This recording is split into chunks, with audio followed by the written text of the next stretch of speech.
Who said a wig isn't professional? Can y'all see the vision? Looks really good. For those of you who wear glasses, if you are wearing your wig and you want to keep it sleek and professional at work, let me show you a couple hairstyles. Great thing about this wig, you can just slide it on straight off the box. I'm just gonna pull it down the sides. I'm just gonna press that down.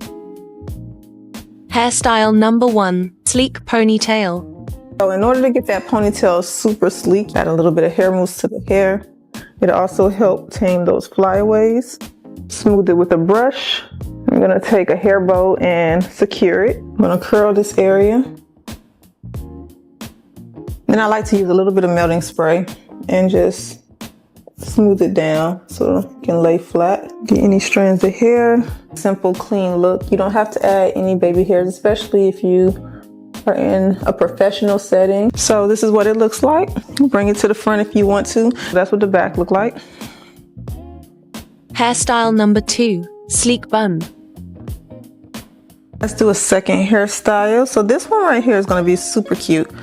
So I'm just going to part away front half of the hair, pull it to the front, and we're just going to leave the back. And I'm going to get rid of the parting this time. I'm going to smooth the hair this way, smooth the hair where you need it to go, that I'm going for.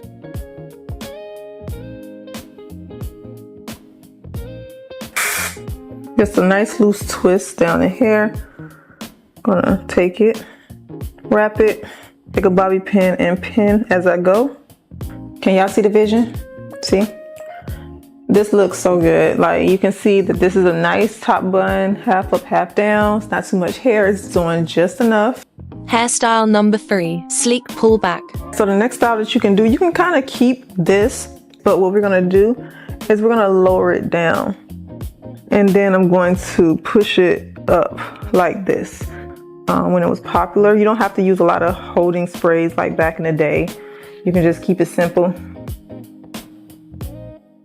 Just make sure it's not crooked. So all I did was clip it and then push it up. And there you have another style. Super simple.